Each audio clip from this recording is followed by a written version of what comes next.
start recording. Okay, so I was discussing about कि मैंने 4 lectures जो हैं prepare किए हैं for a quick review and advanced topics on the linear algebra.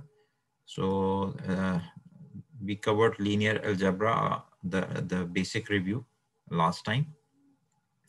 और हमने इसमें ये देखा था कि the concept of the rank, we visited that one. और हमने रैंक को इस हवाले से देखा था कि एज्यूमिंग कि कोई भी जो डाटा हमारे पास आएगा it will come into a sort of matrix form. So अगर हम एक मैट्रिक्स को देखते हैं इस पॉइंट ऑफ व्यू से कि this is a combination of 3 columns for example here C1 C2 C3. तो and then we try to plot this one, क्योंकि डाटा विजुअलाइजेशन किसी भी मशीन लर्निंग में सबसे पहले ये चीज़ ये आती है कि आप अपने डाटा को विजुअलाइज करें. सो मैथमेटिकली हम अगर विजुअलाइज करने की कोशिश करें तो लेट्स प्लॉट द वेक्टर्स. जब हमने वेक्टर्स को प्लॉट किया व्हाट वी सॉ कि ये सारे के सारे एक ही डायरेक्शन में थे, हालांकि ये 3 वेक्टर्स हैं. So from there we got an idea कि ये जो एक वेक्टर है that is more than enough to get the information, क्योंकि वो एक डायरेक्शन के बारे में बता रहा है. The rest of the vectors were just the scalar ones, so linear combination जिसको हम कहते हैं. So इसके बाद हमने एक और एग्जांपल ली थी, दिस एग्जांपल, और इस एग्जांपल में हमने इनको जब प्लॉट किया तो वी सॉ कि ये तीनों डिफरेंट डायरेक्शंस में जा रहे हैं, एंड वी फाउंड कि इसका रैंक भी 3 है. So the rank basically tells us the richness of a data matrix. फिर हमने ये भी देखा कि मैटलैब के अंदर हम इसको किस तरीके से मैटलैब में हम इसको किस तरीके से कैलकुलेट कर सकते हैं रैंक को. So just a brief review about the elimination row reduced echelon form हम पहले कर चुके हैं, but this is important to know. और आफ्टर दैट मैटलैब में जैसे फॉर एग्जांपल ये मैट्रिक्स है, इसकी रो रिड्यूस्ड इकोलॉन फॉर्म जो है वो 1 1 1 तो 3 आपके पास जो है नॉन जीरो रोज आई, तो नॉन जीरो रोज जो है वो जितनी होंगी it will be the rank of the matrix, right? और फिर हमने ये देखा कि the rank of the matrix is basically reflecting the number of independent columns, यानी independent directions जो कि matrix आपको show करता है. So from here we got a little introduction about कि what is an independent column. 3 हो सकते हैं किसी मैट्रिक्स के अंदर 3 कॉलम्स हो सकते हैं, लेकिन उसमें से पॉसिबल है कि सिर्फ एक इंडिपेंडेंट कॉलम हो या 2 इंडिपेंडेंट कॉलम्स हो. उसके बाद so we arrive to this point कि अच्छा ठीक है, जो रैंक है वो किसी भी मैट्रिक्स का वो कम से कम 1 हो सकता है या मैक्सिमम n हो सकता है. n basically total number of columns है. सो हमने वहाँ पे ये रिलेशन लिखी, इसकी रेंज लिखी कि rank can be 1 to n. Then comes question in mind, तो हमने उसको एक्सप्लोर किया कि क्या जीरो मैट्रिक्स का कोई रैंक होगा. तो जब हमने जीरो मैट्रिक्स का रैंक देखा तो we found this is the only matrix जिसका रैंक 0 होता है. इवन अगर इसके अंदर एक कहीं पे भी एक पूरा जीरो मैट्रिक्स है, लेकिन कहीं एक एलिमेंट नॉन जीरो अगर हो जाता है तो इसका ये रैंक 1 हो गया. ओके, फिर दूसरी एस्पेक्ट हमने उसी मैट्रिक्स को देखा कि हम इसको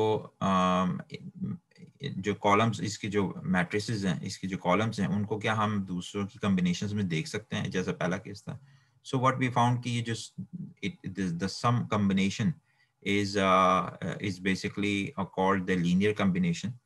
और फिर हमने ये देखा कि कोई भी 2 वेक्टर्स हों अगर, यानी मैट्रिक्स के कुछ जो वेक्टर्स हैं, इस ए मैट्रिक्स का वेक्टर एक v1 v2 v3 या c1 c2 c3 for depending upon the examples हम ये लफ्ज वेरिएबल्स यूज करते रहेंगे, v1 कहेंगे v2 v3 and u1 u2 u3.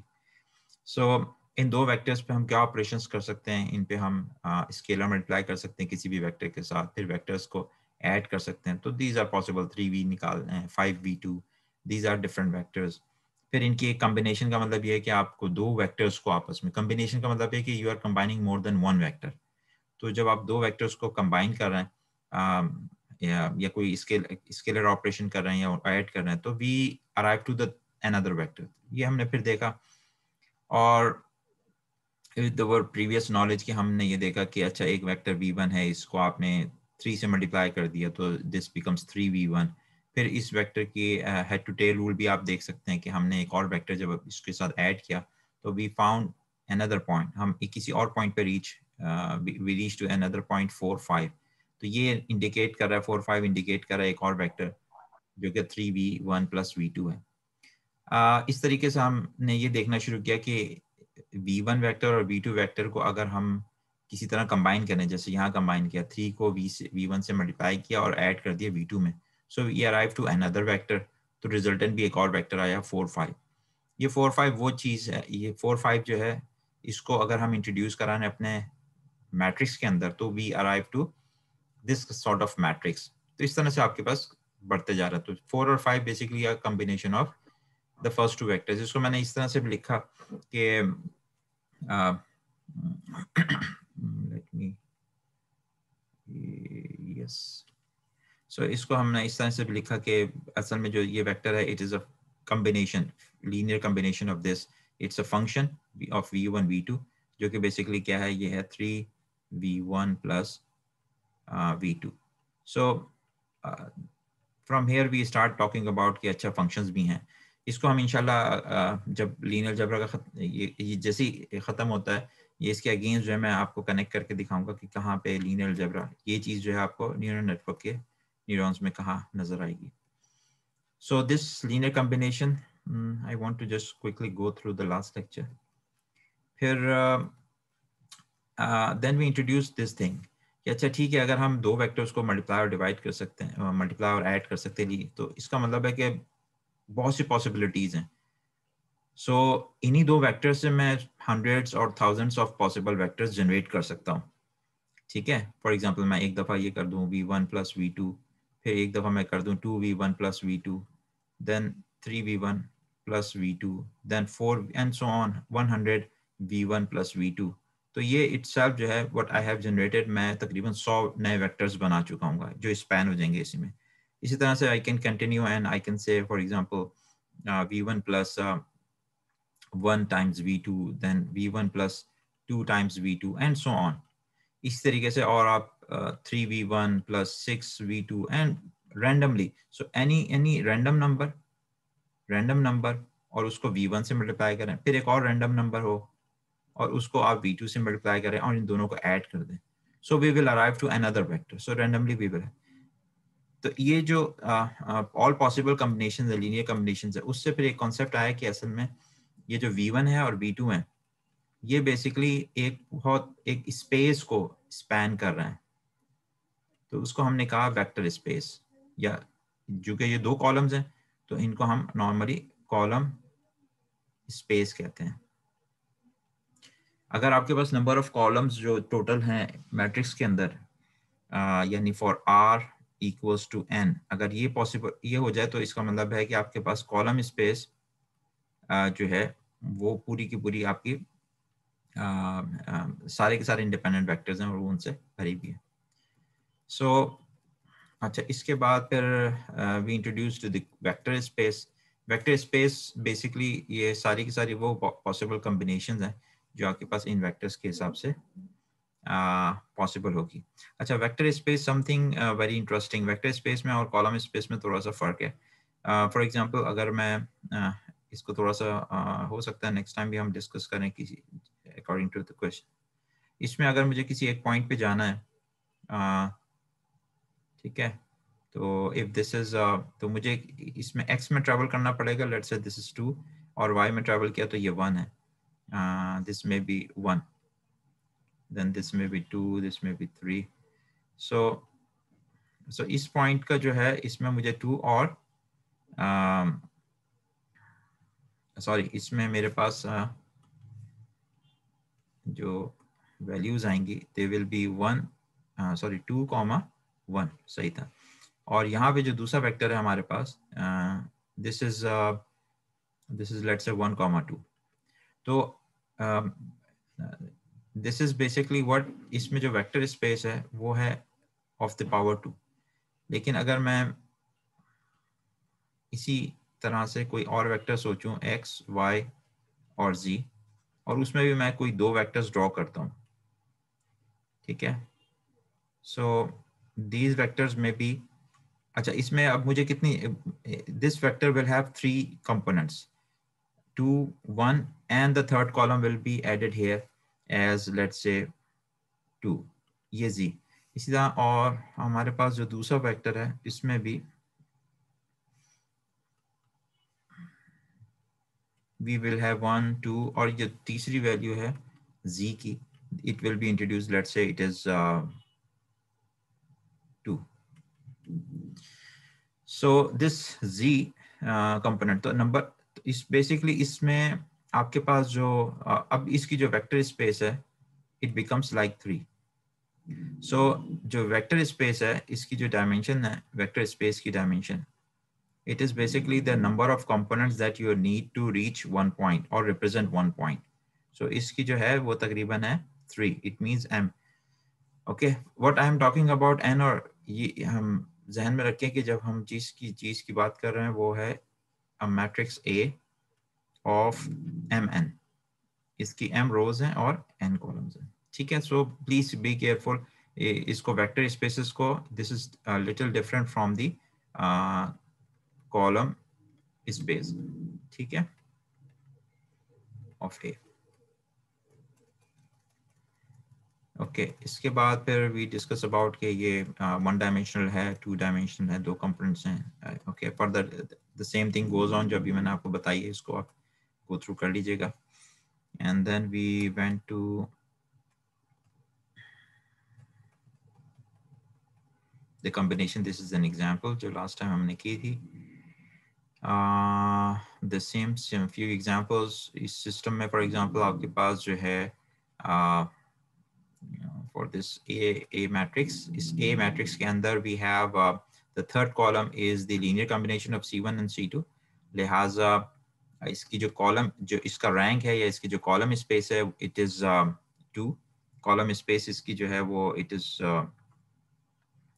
2, while the vector space is R3 because this is RM, number of rows या number of component जो एक point को represent करने के लिए. And then we have some important concepts about the column space. कि independent columns जो हैं basically वो सारे columns नहीं आएंगे इसमें, सिर्फ independent columns आते हैं column space में. And this is the column space, the example, few examples we had. And then we talk about the null space कि वो वाली तमाम x की वो values, वो combinations जो इसकी जो रिजल्टेंट वेक्टर जो आपके पास है वो उसको 0 कर दे. तो these are all the null spaces. और नल स्पेस की फिर हमने डायमेंशन देखी थी कि अगर n is the total number of columns, r is the rank of the matrix, तो n माइनस r जो है this will be the dimension of its null space. So in case कि अगर आपके पास जो है n भी 3 है और r इक्वल्स टू 3 है, इसका मतलब है कि जो नल स्पेस आपके पास है it is only 0. So 0 vector जो है वो सिर्फ नल स्पेस के अंदर है. So in this case हमारे पास 3 के केस में ये नल स्पेस सिर्फ और सिर्फ 0 वेक्टर था. It means कि जब मैं इसकी कॉम्बिनेशन ढूंढने की कोशिश करूंगा for what values of x1, x2, x3, I will get the answer equals to 0. So इसमें सिर्फ यही एक वेक्टर बचता है जिसमें x1 भी 0 हो, x2 भी 0 और x3 भी 0 हो, जिसमें so that we will get the 0 vector. ठीक है. And then we had some examples about it. इसको देख लीजिएगा. We did it last time. Okay, so this is all about now some examples about this solution. Row space को हमने transfer किया कि in terms of column space.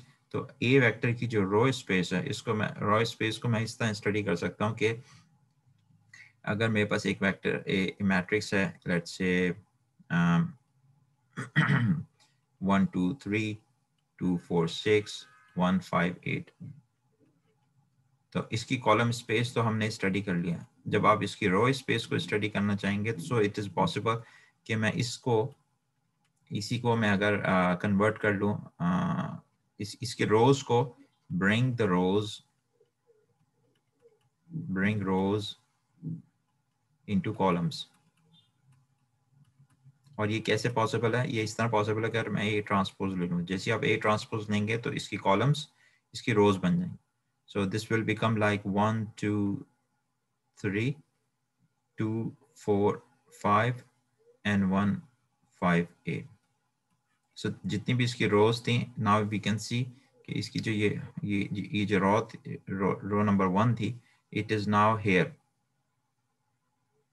तो ये रो जो है आपके पास वो कॉलम बन गई. सो this is a good benefit के ये जो आपके पास रो थी वो आपका कॉलम बन गया. And then after this we can continue.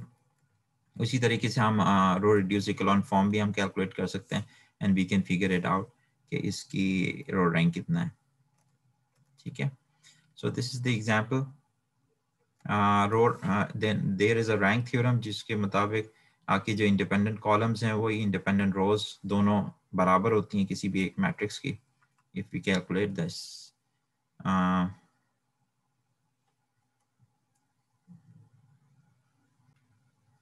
So far so good. कोई क्वेश्चन वगैरह तो नहीं है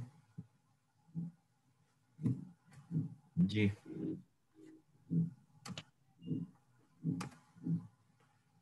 okay no sir. Okay. Sir समझ तो आया सही बोलो. जी जी. सर कह रहा हूँ नहीं sir. Okay, so just trying to go quickly through it. और yeah, अच्छा फिर यहाँ से I try to connect it with the. So what is the benefit of studying and understanding the concept of spaces like column space? इसका हमें फायदा क्या था? हम ग्रेजुअली इसको मशीन लर्निंग से कनेक्ट करने की कोशिश करते हैं. और let me go through it again. Well, we will be dealing with the data and the data will be input data. So data सारा का सारा आपके पास columns के अंदर ही आएगा. So और इस data में कुछ hidden features and relationships हैं that we need to find out. These are one kind of representation of neural network. जब कंप्यूटेशंस हो रही होती है तो न्यूरल नेटवर्क की कंप्यूटेशंस मैट्रिसेस के अंदर, वेक्टर्स और मैट्रिसेस के अंदर ही होंगी. ठीक है. और interestingly any machine learning problem, whether you are doing a image processing or a signal processing task, the task will be distributed into some kind of a network, neural network. और हर neural network की जो nodes हैं they are working just like small computers, small computations. So small distributed और highly interconnected network है जिसको हमने solve करना है. And here what we are trying to do is, अगर हम एक नोड के ऊपर आते हैं तो एक नोड में basically what we are doing is we are trying to solve something like this: ax equals to b. और होगा ये कि जब आप पहली स्टेज पे इस चीज को सॉल्व करते हैं, ax equals to b को किसी तरीके से आप सॉल्व कर रहे होंगे और जो इसका रिजल्ट होगा that will be taken and given to a function जो कि एक तरह का डिसीजन मेकिंग होगा या सिलेक्शन फंक्शन होगा, मेकिंग फंक्शन. फॉर एग्जाम्पल हमने ये डिस्कस किया था कि डिसीजन मेकिंग में जो सिग्मोइडल फंक्शंस होते हैं like this one, they will S shape functions जो होते हैं, they will help us to introduce कि अगर आप फॉर एग्जांपल कोई फीचर को एक्सट्रैक्ट कर रहे हैं तो वो फीचर जो है वो यस है या फिर नो है. ठीक है. इंशाल्लाह we will come to this again, but the thing is कि this is half of the solution. ax equals to b is half of the solution. इसको फिर हम क्लब करेंगे एक और फंक्शन के साथ जो कि आपका सिग्मोइडल या decision making sort of function होगा. So coming back here, emphasizing the importance of solving ax equals to b, ये सबसे हमारे पास एक important चीज है, तो इसीलिए हम ये सारे एक्सरसाइज कर रहे हैं टू अंडरस्टैंड दिस थिंग. लिहाजा हमारे पास जो है सो बेनिफिट क्या होगा, आपके पास डेटा सेट जो है वो हंड्रेड्स और थाउजेंड्स ऑफ डेटा पॉइंट्स होंगे. ठीक है. और आप उसमें से आपको पता होगा कि मैं what I am trying to find, तो आप लिस्ट कर देंगे अननोन फीचर्स को. ठीक है. और and then we put all of this into this form ax equals to b. So we will have columns here and we will have unknown features that we are looking, and this is a sort of like targets values. Okay, so now the vector b on the right hand side is basically a linear combination. अब अगर मैं mathematics के point से देखूं तो वो क्या है, this is a is a matrix, ये एक matrix है, और ये जो आपके पास features, ये पॉसिबल आप फीचर्स हैं जो कि अननोन फीचर्स हैं जो आप फाइंड आउट करना चाह रहे हैं. And the target is in दोनों को, किसी भी इसको एक्स अगर हम कहते हैं वेक्टर को, तो जब हम इन दोनों को मल्टीप्लाई करेंगे तो so the resultant will be another vector, the result will be another vector. और अब हमें ये वेक्टर तक ये जो राइट ये this is also a sort of a linear combination of और सिस्टम, ये टारगेट है, ठीक है। सो इंटरेस्टिंगली अगर मेरे पास इसका x1, x2 और x3 की सही वैल्यूज आ जाती हैं, इसका मतलब ये है कि I am able to find the linear combination, और जो ये बी वेक्टर है ये बेसिकली आपके पास लाई कर रहा होगा आपका कॉलम स्पेस ऑफ ए के अंदर, ठीक है। So this is how the data, हमने स्टार्ट किया डाटा से, इसको सिस्टम ऑफ इक्वेशंस में रिप्रेजेंट किया, और उसके बाद इसका जो सोल्यूशन निकाला वो solution should be will be in column space of A, ठीक है। अगर ये एग्जैक्टली इसमें आएगा तो, बट समटाइम्स आपके पास जो है सोल्यूशन कॉम्बिनेशन पॉसिबल नहीं है। If the combination is not possible, but if there is no unique solution of x जो कि आपके पास जो है जो टारगेट वेक्टर है वहां तक आपको ले जाए, so if we are unable to find x1, x2, x3 that can result in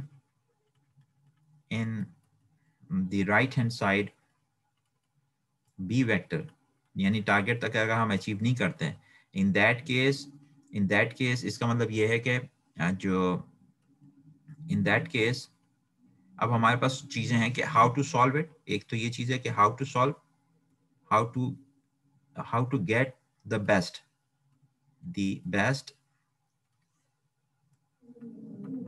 approximated solution।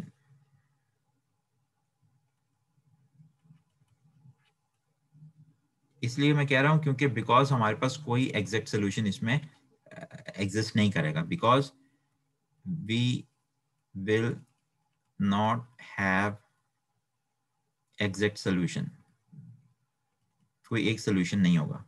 और इसमें दूसरी चीज ये भी इंडिकेट कर रही कि बी वेक्टर जो है B does not lie on column space of A, ठीक है। So this was the notes number 1, इनको लास्ट लेक्चर में भी हमने देखा था। Now I will switch to notes number 2। अच्छा, now these are the vector norms, और now for the vector norms, अच्छा पिछले अभी तक कोई सवाल तो नहीं था उसमें से। I will continue with the vector norms, और हम देखेंगे कि अब वेक्टर नॉर्म्स हमें कहाँ हेल्प आउट करते हैं, ठीक है। अच्छा, वेक्टर नॉर्म्स बेसिकली क्या है? Vector norms are how they are useful in machine learning. It's very interesting to see कि ये they are very simple functions, लेकिन ये हमें decision making में बहुत फायदा देते हैं। Well, the vectors are units of the machine learning methods. हमने ये decide किया था कि हम machine learning का जो unit है उसको हमने vector का नाम दिया था, and the norms basically help us to measure these vectors. And there are different types of norms. By the way, norm is like a function that takes vector as input and provides a positive scalar as output, right? So let's start with some function. सबसे पहला जो vector है, क्योंकि हमने कहा कि this is for the finding the length, तो distance formula is a thing that resembles, or this is the first norm sort of thing. So किसी भी दो पॉइंट्स के दरम्यान अगर हम उसका डिस्टेंस निकालेंगे, so that will be the norm. So for a vector, first point is the origin, this one, और दूसरा पॉइंट हमारे पास the end of the vector है। इसका हम नॉर्म निकाल सकते हैं, ठीक है। इस नॉर्म को हम L2 नॉर्म भी कहते हैं और यूक्लिडियन नॉर्म भी कहते हैं, and it is connected to the inner product or the dot product of the vectors. For example, अगर आपके पास ये दो वेक्टर्स हैं, ये एक वेक्टर है जिसमें v1 और v2 है, so इसका अगर मुझे नॉर्म निकालना है तो नॉर्म बेसिकली क्या है, v ट्रांसपोज v से हम इसका नॉर्म निकाल सकते हैं, which is equals to v1 square plus v2 square. We have seen this Euclidean norm in many courses, ठीक है, इंजीनियरिंग के कोर्सेज में ये है जहाँ पे भी वेक्टर की कैलकुलेशन है, इट इज बीइंग यूज्ड। इस पर्सपेक्टिव में देखें तो हम बेसिकली क्या करते हैं कि we are actually finding the distance of this vector. So norm is something जो कि उसकी लेंथ बताता है। It is also possible that the vector is the result of the linear combination. So अभी हमने पिछली स्लाइड्स में डिस्कस किया था कि दो वेक्टर्स आपस में कंबाइन होकर थर्ड वेक्टर बना सकते हैं फॉर एग्जांपल। तो इसका मतलब है कि ये जिसका हम नॉर्म ले रहे हैं ये so now try to expand your thinking. If I'm looking for if I'm searching, if we are searching for a combination, for best combination of V1 and V2 that can give me minimum of V. So अगर हम minimum V को ढूंढ रहे होंगे तो हर दफा combination आप calculate करेंगे and then you are trying to find some kind of a V और आप उसको minimize करेंगे, ठीक है। So it may be कि अगर आपके पास allow me to write it, अगर V equals to alpha V1 plus beta V2 है, so in that case मैं क्या करूँगा, I will be trying to find alpha and beta such that this thing is minimized, ठीक है। तो in that case norm हमारी help करेगा in making decisions। और इस केस में हमारे पास जो नॉर्म है इट इज गिवन बाय जिसको यूक्लिडियन या L2 नॉर्म भी कहते हैं। So this is our L2 norm, right. This is called the Euclidean norm और द L2 नॉर्म। अच्छा, फिर हम the norm is basically helping us to determine the distance between the two vectors, ठीक है। So basically जो norm है वो हमें दो वेक्टर्स के दरमियान उनका डिस्टेंस भी निकाल के बताता है। Okay, next we see to the vector matrix multiplication. अच्छा, is there something here जो मैंने skip तो नहीं किया? Okay, so yeah, यहाँ एक कमेंट मैंने ऐड किया था कि if we consider two perpendicular vectors like this one, V है और एक W है, और ये दोनों वेक्टर अगर आपस में 90 डिग्रीज हैं, so in that case the result यानी इन दोनों का जो मल्टीप्लिकेशन है that will be 0। So these are orthogonal, ठीक है। ये एक एडिशनल टर्म थी कि perpendicular orthogonal vectors are these. Now continue with the matrix multiplication. जब हम मैट्रिक्स को आपस में मल्टीप्लाई करते हैं सो इट इज़ लाइक हम कॉलम रोज को और कॉलम्स को आपस में मल्टीप्लाई कर रहे हैं। So this is the row and this is the column। इन दोनों को जब हम मल्टीप्लाई करेंगे तो actually what we are doing is we are multiplying the individual values. A11 B11 से मल्टीप्लाई होगा and then we have n plus A12 B21 से मल्टीप्लाई होगा and then we have A13 multiplied with the B13, और ये आपस में and then this is the addition linear combination and the result is C11। so एक first element तक पहुंचने के लिए पहला एलिमेंट जो आप कैलकुलेट करेंगे this is basically can be written as this A1K BK1 C11। so इसको अगर हम और से देखें तो हमने क्या किया है, हमने एक रो वेक्टर को लिया और एक कॉलम वेक्टर और इन दोनों को आपस में मल्टीप्लाई कर दिया, ठीक है। So this is the B transpose times B. अगर हम एक एग्जांपल लेते हैं ए और बी की, सो इन दैट केस ए और बी को अगर मैं मल्टीप्लाई करूं, now this is a little tricky part, interesting part कि हम इसको किस तरह से कर सकते हैं। इसको मल्टीप्लाई करना तो आसान है, लेकिन हम जो पर्सपेक्टिव डिस्कस करना चाह रहे हैं जिससे फिर हमें आगे चीज़ों को देखने में आसानी होगी, इट इज़ लाइक दिस कि हम पहले एक रो लेंगे ए की, इट इज हियर, और हम एक कॉलम लेंगे बी का, विच इज दिस वन। ठीक है, इन दोनों को जब आप मल्टीप्लाई करेंगे then we will be able to, then we will get this C1। ठीक है, so this is one row, ये आपने एक रो टाइम्स कॉलम, इसको CR भी हम कह सकते हैं, C times R। Similarly the second one is, इसी तरीके से हम देखते हैं तो जो जो सेकेंड रो है हमारे पास,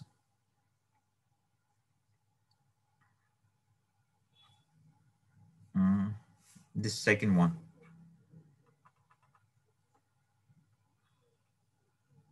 yeah, so this second 4 5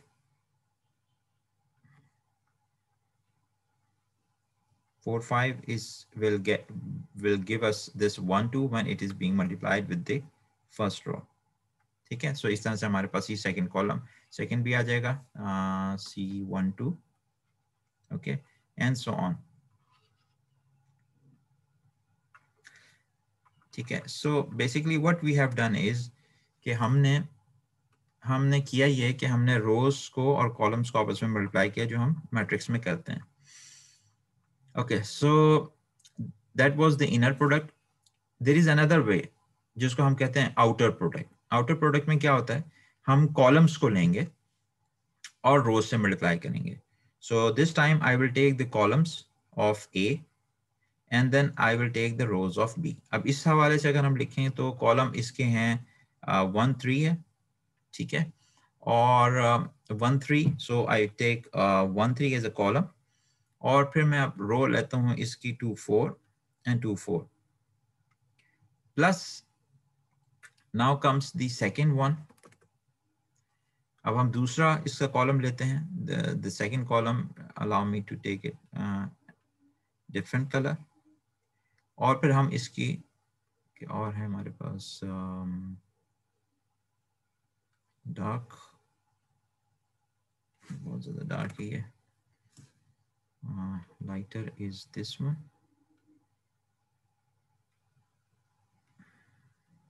okay, ठीक है, are you getting my point? अच्छा, इसका फायदा क्या है ना, दिस इज वेरी इंटरेस्टिंग, बाज़ाहिर बहुत सादा सा लग रहा है लेकिन इसका बड़ा इंटरेस्टिंग सा एक, हमने इसको कॉलम वाइज किया है। So I have first column and then this thing, I have the second column and then we have the row। इसका फायदा क्या हुआ, हालांकि लग ऐसा रहा है कि आपके पास कैलकुलेशंस बढ़ गई हैं, but what we found is this thing। इससे फायदा क्या होगा, इससे फायदा ये है कि what this is written here, allow me to write any of this। अगर मैं इसको लेता हूं तो बेसिकली ये क्या किया है, you have 0 1 and then this is the 0, the first value here, plus 0 1, and then we have this second value here 5। so allow me to write something like, do you see a linear combination of columns of matrix A? आपको ये linear combination नजर आ रही है जो हमने शुरू में discuss किया था? Yes sir. ठीक है, सो दिस में अच्छा इसका फायदा क्या है, इसका फायदा ये है कि हमारे पास ये जो इंडिविजुअल मैट्रिसेस आएंगे, ये वाला और ये वाला मैट्रिक्स, आई एक्सपेक्ट कि इसका रैंक क्या होगा, मुझे ये देखने दें जरा। मैं मैटलैब में जाता हूँ और मैं यहाँ पर देखना चाहता हूँ कि मेरे पास मैट्रिक्स क्या था। मेरे पास मैट्रिक्स है ये,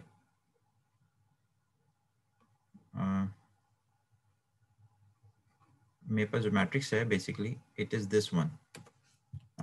the C matrix will be equals to basically 2 comma 4 and then we have 6 comma 17। ठीक है, ये मैट्रिक्स है, और इसको अगर मैं इस मैट्रिक्स को हमने इसका मैं रैंक देखना चाहूँ तो rank of C matrix is basically 2।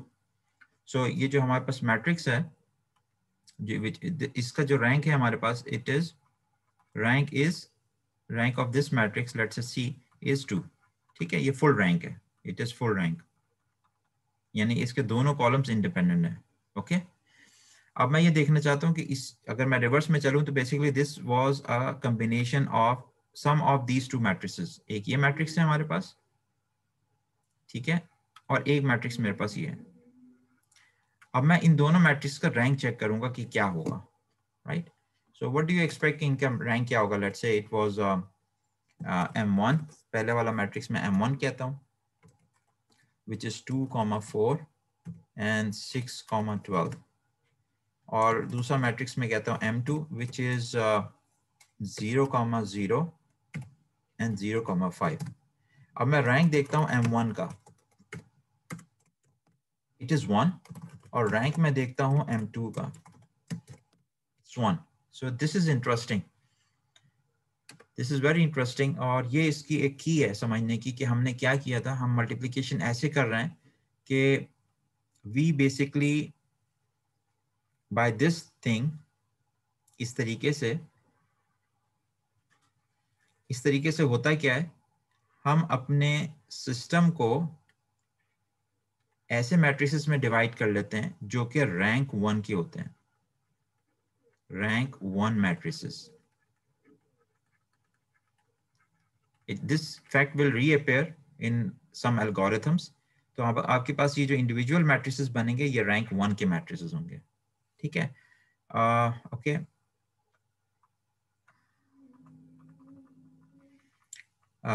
okay, so what is the very important point here? This helps us to solve rank 1 matrices.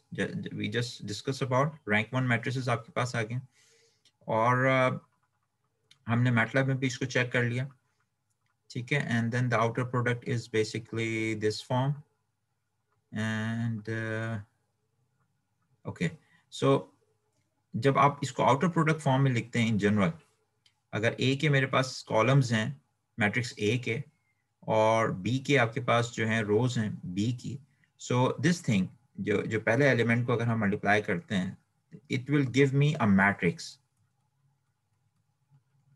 यानी ये इस काम को थोड़ा सा बढ़ा देगा, इतनी बड़ी वैल्यू है। लेकिन this matrix has a very good property क्या है कि इसका जो रैंक है इट इज 1, ठीक है। Okay, so this is rank 1 matrix and A B can be written as this form. तो हमने अभी देखा मैट्रिक्स ऑपरेशंस भी आप मुख्तलिफ तरीके से कर सकते हैं। Now coming back to the discussion of the norms, एक और नॉर्म है जिसको हम कहते हैं L1 नॉर्म। L1 नॉर्म जो है it is only the addition of the absolute values of the length, और ये या तो लेस देन और इक्वल्स टू 1 होता है। And then the other norms are L infinity। L infinity norm basically क्या है कि आपके जितने भी components हैं उस वेक्टर के, उनका जो maximum that will be an L infinity norm। For example, अगर v की वैल्यू है 1, we have 1, 2, 3, 4, so in that case जो L infinity norm है, इसका L infinity norm, it will be the maximum value which is 4, ठीक है। by name लगता है ऐसा कि infinity है तो it will be difficult, but this is very straightforward। इस तरह फॉरबीनियस नॉर्म है जिसके अंदर we actually take the square of the individual components. So if this is a matrix, तो इसमें से आप एक एक वैल्यू को आप लेंगे, लेट्स से कि 2 square plus the second value is 4 square plus 6 square plus 17 square, 6 square plus 17 square, and here is the solution for this Forbesian norm, this thing, ठीक है। So there are different norms available to us. अच्छा, so this is a brief about the norms. अब हम third notes पे जाते हैं।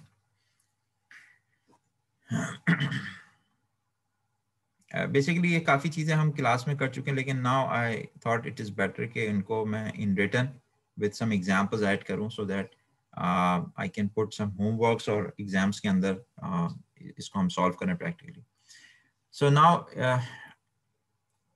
continued with the इसको मैं कनेक्ट करता हूँ अपने प्रीवियस डिस्कशन से। हर क्लास में तकरीबन वी सेट के जो प्रॉब्लम है उसको a system of linear equations में रिप्रेजेंट करना क्रूशियल है, क्योंकि यही न्यूरल नेटवर्क्स में एक पॉइंट के ऊपर हम इसको सॉल्व कर रहे होते हैं. So let's assume that we are dealing with a data problem and the problem is framed into this format. Okay, from the beginning we are continuously saying this. In other words, we have successfully represented the data and the unknown features in this form that is a system of linear equations. और ये आपको अगर याद हो तो lab number 3 में you have something like this arrangement. I think it was slow. अच्छा, अब बात ये आती है कि क्या अब हम इसको मैथमेटिकली देखेंगे कि इज इट सॉल्वेबल और नॉट. ओके,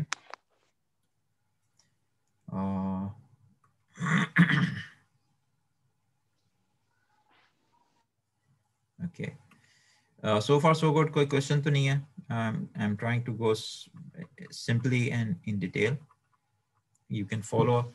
अच्छा, अब हम इसमें से कोई भी दो इक्वेशंस को लेंगे और ये हमने एक्सरसाइज क्लास में भी की थी कि हम ने इनमें से कोई भी दो इक्वेशंस को लिया था. For example you can take any two equations, first two equations, और we try to solve it. और उसके बाद फिर आपने कोई दो इक्वेशंस करके हमने सॉल्व किया था and every time we got m1 और m और c जो है they were different for each two rows. जो भी data points हमने लिए थे वो different थे. Now in that case the two values are different. So इसका मतलब है कि आपके पास कोई exactly इसका solution नहीं है. So this may be unsolvable or it does not have the exact solution. This was our main issue, I remember. So note that these equations are developed from the real experiment जो हमने collect किया है. तो अब हम इसको हम ऐसा भी नहीं कर सकते कि कुछ equations को हम remove कर दें, क्योंकि case one अब हमारे पास क्या है, जो अब हमारे पास अगर data है तो it may be like this, maybe 100 data points है हमारे पास, data points हैं x और y के, xi और yi, ठीक है. तो इस सब को हमने लेके चलना है, लेकिन there is no one solution. दूसरा केस ये हो सकता है कि हमारे पास इसका सिर्फ एक पॉइंट है, एक या दो पॉइंट्स हैं. फॉर एग्जांपल एक जीरो के ऊपर है और एक नॉन जीरो के ऊपर है. Even in that case it is quite difficult to find this solution. Case 2 की अभी हम एग्जांपल देखेंगे. केस 3 ये भी पॉसिबल है कि आपके पास सारे के सारे ऑलरेडी जो डेटा पॉइंट्स हैं they are exactly lying on the same scale, same line. So इस तरह से अगर हम कैटेगराइज करें तो generally there are three situations when it comes to solving this one AX. पहली सिचुएशन क्या हो सकती है कि अगर आपके पास दो इक्वेशंस हैं और तीन अननोन्स हैं, x1, x2 और x3. So in that case हमारे पास this is a case of underdetermined case और इसको हम सॉल्व करना हमारे लिए ज़रा मुश्किल है. इसी तरीके से अगर हम दूसरी वाली एग्जांपल लेते हैं जिसमें 5x1 + 8x2 = 6 है, इसको अगर मैं ax = b फॉर्मेट में लिखूं, so it may be something like this. और अगर मैं इसको एक्सपेंड करना चाहूँ, मजीद इक्वेशंस लाना चाहूँ, तो दूसरा पॉइंट मेरे पास सिर्फ यही है जो कि जीरो के ऊपर है, जीरो स्पेसिस पे, और आप यू कैन ऐड ऑन. ठीक है. अब इसका नुकसान क्या है? इसका नुकसान ये है कि we can not solve this. इसका for example if this is a matrix, so a inverse इसका एग्जिस्ट करता है या नहीं? Of course it doesn't. अगर आप इसका ए इनवर्स निकालना चाहें तो डिटरमिनेंट इसका कैलकुलेट करो, तो इसका डिटरमिनेंट क्या होगा? इसका डिटरमिनेंट ऑफ ए जो है, this will be what? Anyone can tell me? 5 times 0 minus 8 times 0, so it goes 0 minus 0, this is 0. So determinant 0 है, इसका इनवर्स भी एग्जिस्ट नहीं करता. अब इसके केस में हमारे पास बहुत सी सॉल्यूशंस हैं, बहुत सी पॉसिबिलिटीज हैं. यानी for example you can put one value of x1, let's say 1, तो आपके पास एक x2 की वैल्यू आ जाएगी. इस तरीके से you can keep putting values of x1, 2, x1, 3 and so on, and you start getting x2 for all of the cases. लेकिन which one is the best? So इसका solution क्या है? Best solution इसका क्या है? This is the big problem, big question कि हम कौन सा solution लेंगे. Second example को continue करते हुए, so second example में हमारे पास infinitely possible solutions हैं. that can satisfy this equation. Solution हम उसी को कहते हैं जो equation को satisfy करे. For example, अगर आप x1 1 लेते हैं तो हमारे पास x2 की ये वैल्यू आ गई. अगर हम x1 1/5 लेंगे तो x2 की वैल्यू हमारे पास 0.625 है. x1 0 है तो x2 की value 0.75. But so what will be the solution for this situation? और ख़ास तौर पे मशीन लर्निंग में अगर हमारे एल्गोरिथम में ये प्रॉब्लम आ जाए, आपने एल्गोरिथम बनाया, इट इज़ रनिंग, तो उसमें किस पॉइंट पे आके ये क्या करेगा? This is a big issue, right? Okay, so अच्छा, अब यहाँ पे अब norms are going to help us. Linear algebra is going to help us here. The solution for this problem is based on the norms. हमें पता होना चाहिए कि हम असल में करना क्या चाह रहे हैं, और then the norm is going to help us. Norm of the vector can be a good representation of the distance, ठीक है, or the length of the vector. So they are very helpful in representing the energy as well. So अगर हम कोई energy minimization की problem कर रहे हैं और उसमें we have some issue of less number of equations of the information, what we can do is we generate the solutions और हम उस जो आंसर आए उसका एनर्जी का उसका नॉर्म देखें. अगर हम मिनिमाइज कर रहे हो तो द बेस्ट पॉसिबल मिनिमम जिस पे आपके पास मिनिमम एनर्जी आ रही होगी हम उसको ले लेंगे. It is also the basics of the genetic algorithm, उसमें भी हम यही करते हैं, और बाकी भी एल्गोरिथम्स इस तरह के उन सब में similarly we use norms for this. ठीक है, अब मैं इसको ये कह सकता हूँ कि एक्चुअली नॉर्म जो है वो आपके पास एक्स्ट्रा इक्वेशन का या इंफॉर्मेशन का काम कर रहा है. ठीक है, so in under determined cases, specially in under determined cases जहाँ पे बहुत इनफाइनाइट पॉसिबल सॉल्यूशंस हैं, the norm is going to play a very key role and guide us. जो मिसिंग इंफॉर्मेशन है उसका अल्टरनेट के तौर पे काम करेगा. सो can I assume that if I have two equations, तो ये मैंने I put it, try to think, I think it is it might be correct. Tell me कि अगर हमारे पास दो equations हैं और तीन variables हैं, so what I should do is I should think and find the best norm for my problem, जो आप मेरी प्रॉब्लम में हेल्प करेगा. तो I should look and consider some norm, क्योंकि नॉर्म्स एक बहुत से हो सकते हैं, the appropriate norm as the replacement और the of the third equation जो मिसिंग है. ओके, सो इसके बारे में आप सोचिएगा, और मजीद चीज़ें होंगी तो इंशाल्लाह we will discuss. So this is how norm is going to help us a lot. Undetermined cases के अंदर ये जो मिनिमाइजेशन का भी मैंने आपको एनर्जी का बताया, and this P can be 1 2 3. अगर आप पी को 1 करेंगे तो this will be the L1 norm, फिर L2 नॉर्म और L infinity norm depending upon the problem. Second case, इसके अलावा हमारे पास ओवर डिटरमिनेंट का केस है जो आपने लैब में भी सॉल्व किया, कि आपके पास ज़्यादा इक्वेशंस हैं, इसका कोई एग्जैक्ट सोल्यूशन नहीं था. सो इन दैट केस जो बी वेक्टर है, अगर इसका सोल्यूशन नहीं है तो इसका मतलब कि ये जो बी वेक्टर है, this does not lie on the column space of matrix A. और ये कौन सा वाला मैट्रिक्स है? This matrix. इस मैट्रिक्स की कॉलम स्पेस के ऊपर ये चीज एग्जिस्ट नहीं करती है. ठीक है, और इस केस में फिर हमें जो सोल्यूशन मिलता है, और इसका मतलब क्या है? इसका मतलब ये है कि आपके पास इतनी ढेर सारी लाइंस हैं, L1 L2 L3 L4 L5, और इन सब का इंटरेक्शन अगर पॉइंट देखें, जो रेड पॉइंट से मैंने मार्क भी किया है, ये सारे के सारे इंटरेक्शन पॉइंट्स जो हैं दे आर डिफरेंट. कोई भी आपके पास जो है ना एक लाइन के ऊपर आपस में नहीं. अगर हमारे पास ये सिचुएशन होती कि आपके पास this is let's say X and Y, और आपके पास लाइन है, for example this is L1 and then we have L2 and then we have L3 and then we have let's say L4 and let's say L5. तो in that case हमारे पास एक common point होता है और इसको हम कहते हैं एग्जैक्ट सॉल्यूशन। लेकिन अगर हमारे पास ये सिचुएशन है जो भी आपको नजर आ रही है, in this situation we don't have